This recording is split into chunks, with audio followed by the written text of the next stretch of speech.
Hello there, this is Ty the Movie Guy. I hope everyone had a great Christmas, Hanukkah, Kwanzaa, New Year's, whatever you celebrate. I know I sure did. I got this really cool Rocky calendar here. All I really wanted was a calendar so I can write down the dates of movies coming out and I can put stickers on every date. And so now I got my calendar and I'm very happy about that. But today we're going to be talking all about the MCU projects of 2024 and we are going to rank them from worst to best. So let's talk about it. Fire, you son of a bitch!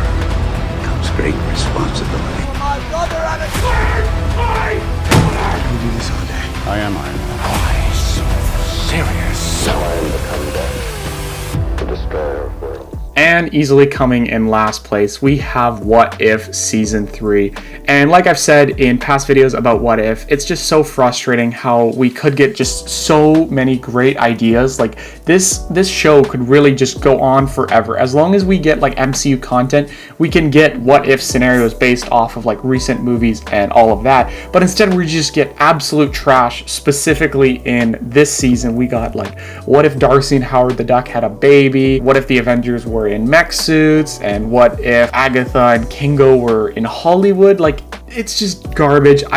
Nobody asked for that, and that's what makes it so frustrating. Every season I've literally asked for what if the other half of the universe survived the snap. This is our last chance to get my favorite idea, which would be what if the other half of the universe survived the snap. I really hope they finally do that, and if they don't, I'll be very disappointed. And now that the whole show is done, it is confirmed that we'll never get to see that. But you know, we got to see what if Howard and Darcy had a baby. Like, woohoo!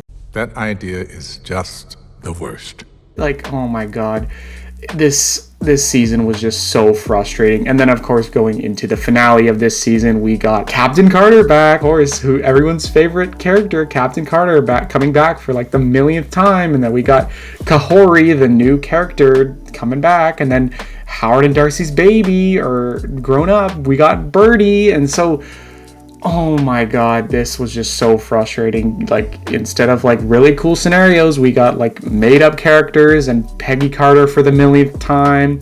And what also really frustrated me about this season specifically is like good or bad episodes. Like in the past seasons, I always liked the movie they branched off from. Like I liked seeing little animation scenes, like a iconic past MCU scene, and then I like to see like how it branches off and what happens differently. But it felt like in this season they just got really lazy and they didn't even include that sometimes. Like it just be like, oh, we're here now. Like we're not gonna like show you the movie. We're just boom. We're too lazy to think of a movie this could have came off of because it's just such a stupid idea. And then the other thing is, they were really cramming in like phase 4 and 5 characters just to like get you excited for what's to come.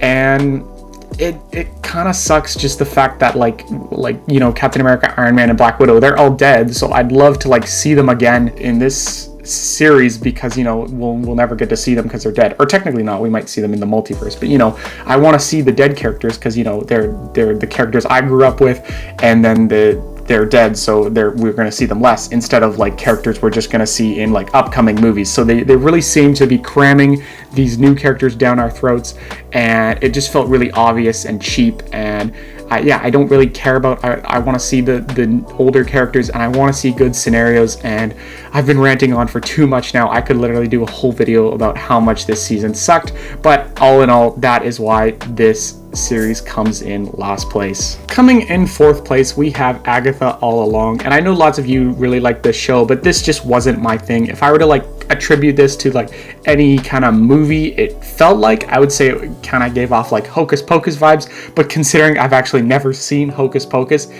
because it just doesn't interest me, like it makes a lot of sense why Agatha also just doesn't interest me. If there was no Marvel logo on this show, I would just totally skip it, but I am a devout Marvel fan, good or bad, so I checked this one out anyways. And yeah, it kind of did surprise me, honestly. I was expecting it to be worse, but I just didn't really care too much about the characters. Like all I really remember was Agatha, of course, Billy, and then Rio. If you ask me like the other 3 or 4 witches names, and if you like like put a gun to my head, I wouldn't know. I'd be dead.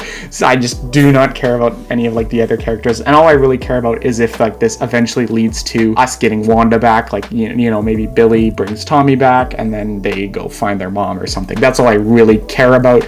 And also, this series had like one of the worst like kept secrets of all time, trying to hide the Billy Wiccan whole thing from us. Like leading up to it, we're like, oh, okay, that's gonna be Wiccan, and then during the show, I was kind of like, okay, it's too obvious. Could it not be him? And then, okay, yeah, it was him, like we all expected. So it was just like a really badly kept secret, and they just should have told us from the start. Like, so all in all, I'm glad lots of you liked it, but it just wasn't my thing. But you know, it was kind of like the thing to get me by through the week while waiting for the Penguin. The Penguin was a phenomenal show, way better than this show, but yeah, they kind of came out at the same time, so this was just kind of like filler until the Penguin came out. Penguin, phenomenal. This show, yeah. Coming in third place, we have Echo. And Echo is kind of very similar to Agatha, where it's like a character we saw in another show, and then they get like a series like a couple years after right away. And it felt like, did we really need a series about this character?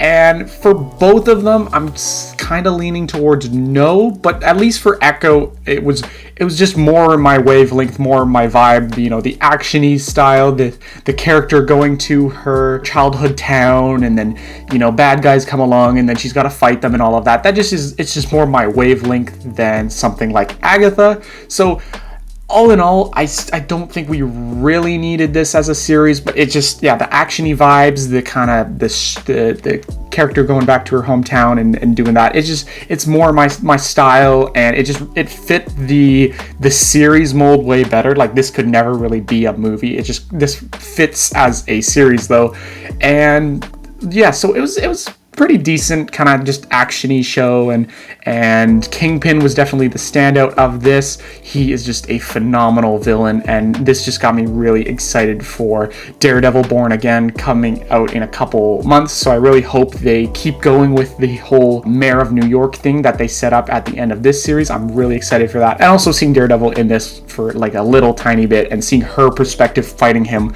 was also like a really cool dynamic. And then also, I really respect this show for the maturity rating. This is like the first ever like mature rated R thing in the MCU, like coming out before Deadpool and Wolverine. And I think with this show, just with like guns and fists and stuff, I don't know if it really needed to be rated R or mature, because like you don't really show too much gore and violence, just like punching someone and hitting someone and shooting someone. So it could have just been PG-13, but I also respect that they chose mature, because like something like Deadpool and Wolverine, they got claws and swords and stuff, so like cutting people and blood splattering, it fits more with like their kind of weapons. But Echo, I felt like they could have got away with PG-13, but I respect that they did mature anyways, and it was pretty good. Didn't really totally need it, but I liked the action-y vibe, and I liked Kingpin, so that's why it comes in third place. In second place, we have X-Men 97, and this is a show I almost actually didn't watch because I thought I should watch the original 90s X-Men cartoon before this, and I got like 3 episodes in, and I just wasn't really digging the old animation style, so I kind of bailed on it, but I thought I would like it because I watched Batman and the Animated Series before that, and I thought it'd be kind of similar, but I don't know, Batman, the Animated Series, it worked for me, but X-Men, I don't know, it felt too old for me, and I just wasn't a huge fan. So I thought, would I be able to understand X-Men 97 without watching the original series? And people said, yeah, you'll be able to like figure out most of it without the original series. So I decided just to skip straight to X-Men 97, and I'm so glad I did. This was a really good show where they do stuff with like the characters with like just their suits is just it's something they can do in cartoon, and it doesn't feel goofy in the same way like live action would be. And then also I feel like lots of just the characters are expanded on and just are way better than they were in the movies. I'd say everyone but Wolverine, Magneto, and Charles Xavier, those are just amazing characters in the films, but everyone but them are probably like tackled better in here than the movies, and like just they get like more time to do like their own stories and have their own arcs and everything. And even just their powers in animation are just, they have more powers and they just look cooler in animation. Like Rogue, she like, instead of just like sucking people's powers, she can also fly and she's really strong. And then Cyclops too, he can like use his laser beam to like move around and like fly kind of, and it's just really cool that we never got to see in the movies, and it's just something you can like only really do in animation that looks good. So yeah, the characters I just think are like way better in this series than they were portrayed in the movies. And then also the different little plots and everything, like with the whole Cable thing, I thought was really cool. Him having a virus and sending him back in time, that was just really emotional, cool. And then the little Mojo arc was really fun, seeing that character. And then as we get into like the final battle and everything with Mr. Sinister and Bastion, I think Mr. Sinister was really cool to see in this series. And then Bastion, I wasn't totally crazy about, but then as he got stronger and cooler looking and we got more into his backstory and lore, he was much more of a cooler villain. And seeing Sentinels again was kind of like, because I watched a couple episodes of the original series and there were like Sentinels in that show, and then like seeing them again, it was kind of like, didn't we already do this? But I feel like they managed to, with Bastion and everything, do Sentinels in a new way and keep it fresh with him and everything.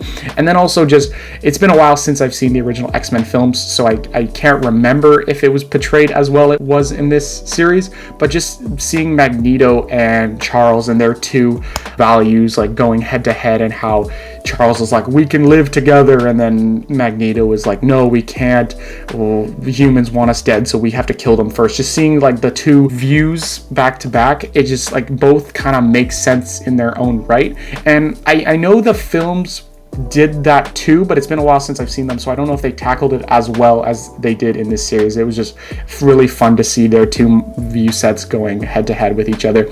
And one of the things I didn't really like was the whole Charles alien thing. Like, it was just weird seeing him on a different planet and everything. It was like, oh, okay, that was weird. Like, that's like just the one thing I didn't really like. But also another thing I did really like was seeing just little cameos of different Marvel characters. Like, you know, we got Captain America, we got Iron Man, we got Spider-Man, we got Hulk, or that was just more, I think we got Black Panther. Yeah, we just got like a ton of other Marvel characters, and it was just really fun just throwing them in, just like, and that's like an easy thing you can do with animation, because in live action, you know, you have to hire the actor and bring him back, but I think in animation you can just animate the character and boom, and it just makes for like a fun little cameo, and it just makes this world feel more populated, and I hope they do more of that in the MCU. So all in all, I've been talking way too long about this series, but yeah, it was just a really solid series, and that's why it comes in second place. But of course, coming in first place, we have Deadpool and Wolverine. For pretty obvious reasons, we got Hugh Jackman back in the yellow and blue suit. Let's fucking go! Let's fucking go. I've been pointing at a picture of him on my TV over and over and over again this series, just because it was so exciting and then so amazing to see. It was just a dream come true, something we never expect, and then we got it, along with some other really amazing cameos, to name a few. We got Hulk, Juggernaut, Blade, Elektra, Gambit, Happy Hogan, and one of my favorites was X-23. I think seeing her come back was easily one of my favorite cameos. Just seeing her talk with Wolverine, even though that's not really her dad, seeing them talk one more time was just super amazing. Me being a huge Logan fanboy, seeing that interaction just meant a lot to me. You got the wrong guy.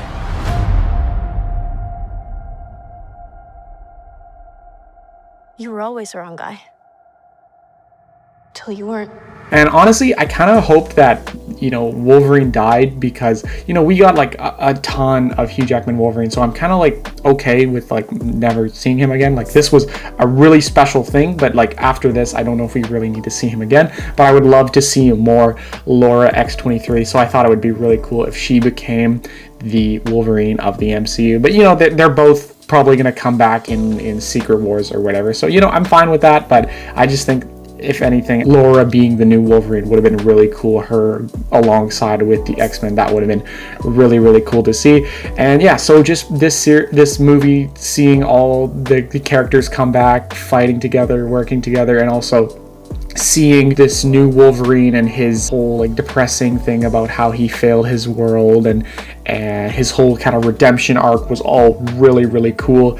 And it was also really funny at the same time, but also there was quite a few problems I have with this film, and it's kind of my own fault for having like Logan level expectations, because it's called Deadpool and Wolverine, so I think I was honing in on the Wolverine aspect and I really wanted to see more Logan-esque stuff, but it's mainly just Deadpool 3 with a bunch of cameos. It's got that same style with the comedy and lightheartedness, and not too much deep dark kind of stuff that I really wanted. But I should have went in expecting a Deadpool movie, and I probably would have been a lot happier just expecting a Deadpool movie, because that's really what it is, just the kind of the jokes and the humor and all of that, just with cameos sprinkled in. And also at the same time, I wasn't crazy about the void being majority of the film. It's just not that interesting of a place. It's just like this desert and stuff. It's not that fun to really look at. And then also when we're out of the void, it felt very obvious that it was like a set, especially in the final scene on that street fighting all the Deadpool variants. You could really tell it was just a set. And me specifically, it kind of hurt me, considering the last two Deadpool movies were filmed in not my hometown, but close to my hometown. I'm like an hour away from Vancouver, so the fact that they didn't film in Vancouver anymore kind of hurt me a bit. Just seeing Wolverine back, seeing him interact with Laura, and seeing all the other cameos were really amazing.